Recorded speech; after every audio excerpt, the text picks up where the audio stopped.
Hi. So, I wanted to do a video where I talked about the things I've learnt during my 8 week mental health outpatient program thing, which I'm only halfway through, by the way.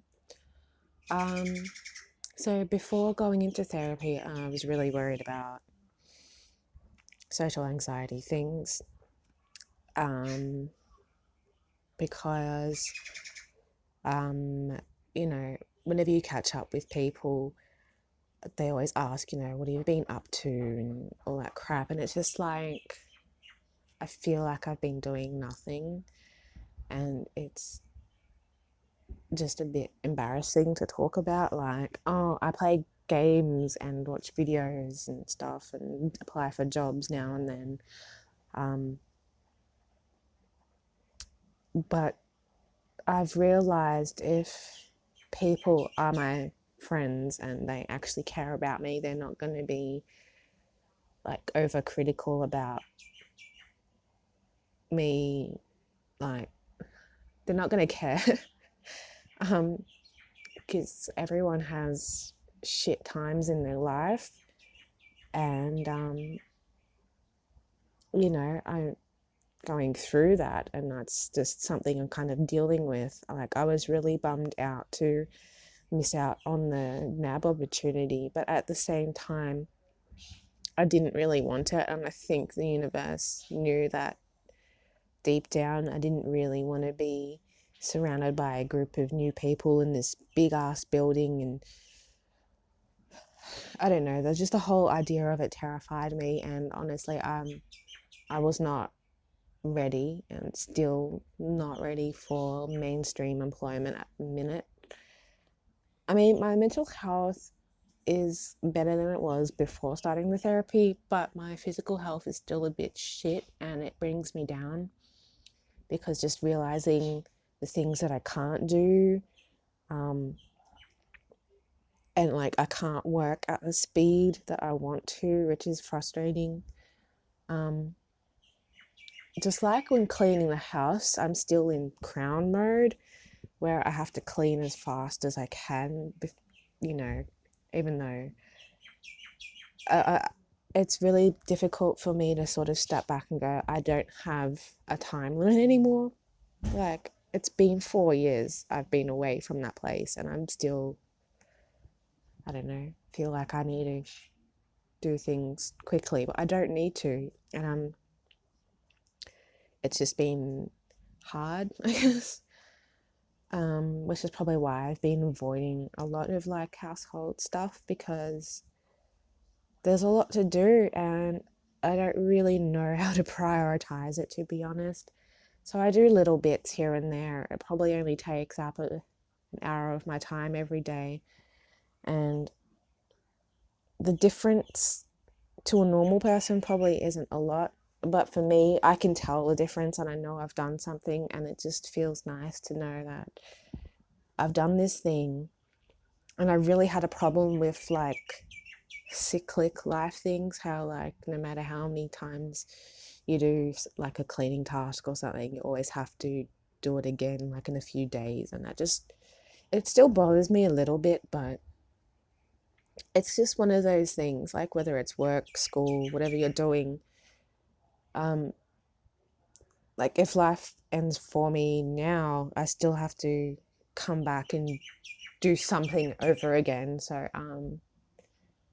unless that person that, there's this guy on the internet that said something about you can choose to not reincarnate and just be a spirit and just watch over, which I really like the idea of. I am an observer. I prefer to observe than to experience. So I don't know why I chose to experience life. I'm still working on this purpose thing,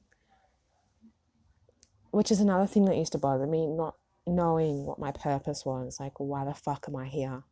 Because I feel like I've tried everything that's um, relatively interesting, like anything that's I think I can do. And I feel like I've failed so many times, but just realizing that these are just not the right things for me, and I'm still on that path, and it's okay.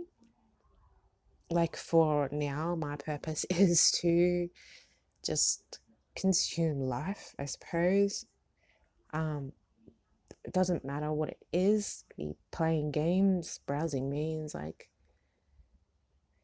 um, someone else has created something amazing and I am enjoying that. And in case of World of Warcraft or like Switch games, I'm paying to experience someone else's um, project, I suppose, or someone else's creation. And I think that's a really beautiful way to look at something. So when you feel like you're not doing anything productive, you need to take it from the perspective of I'm helping someone else out. Like I'm experiencing their vision, I guess.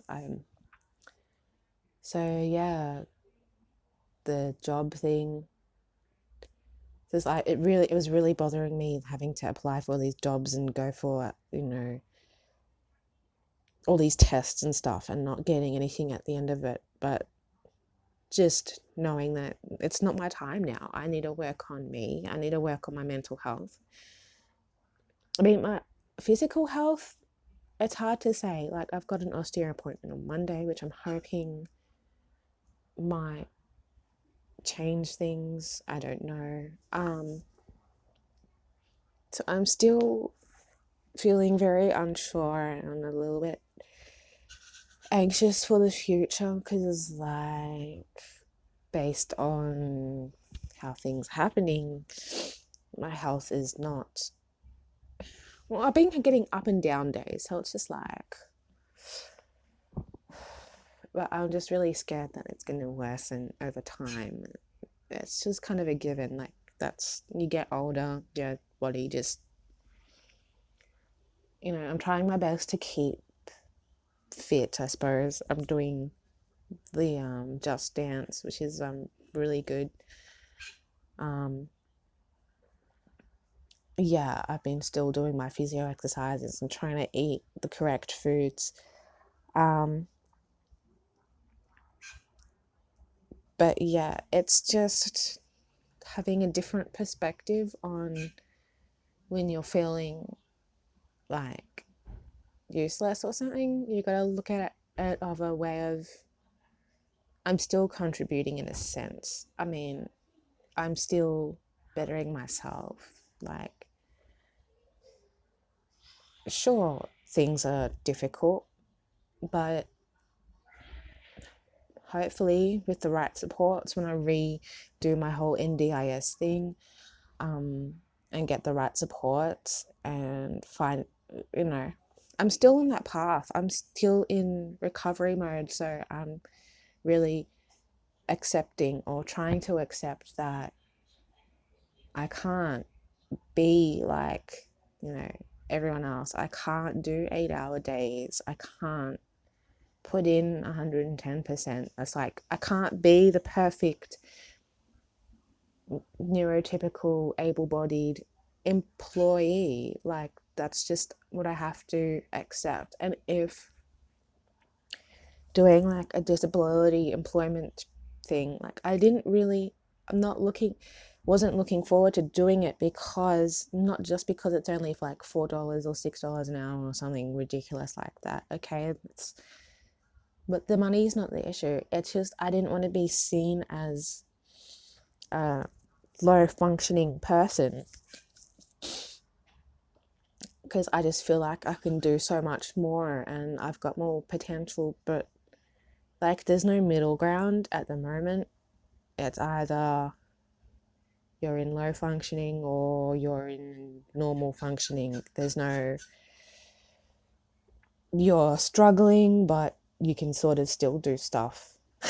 Like there's no real middle ground. I mean, there's lots of employers that say they're for disabilities and stuff, but it's just like, yeah, but I don't just have one problem. I have several. Like I can't move fast. I'm not customer.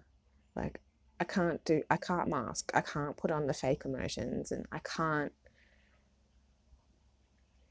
don't know. If it's too loud or too busy, I just can't focus. I don't know, and there's not many jobs that are just like do your work and go home. Like, all the factory work and stuff, they want you to have a 2 or 3 years experience, and I don't have a forklift license. So it's just like, well, I'll keep applying for jobs because I have to, but I'm not gonna let like rejection get to me. Like, just like kind of go, well, I'm not ready yet, and that's okay. And I'm just healing. So yeah, that's basically what I've learned from therapy is things will slowly get better, and to not beat myself up when I can't do things. Like, if there's a day that I can't open a jar of Vegemite, then maybe, I can have something else. Have cereal instead. But yeah, I hope this helps someone. Not that anyone watches these, but I just wanted to get that out, as I do. Oh, this is going to take another 5 hours to upload.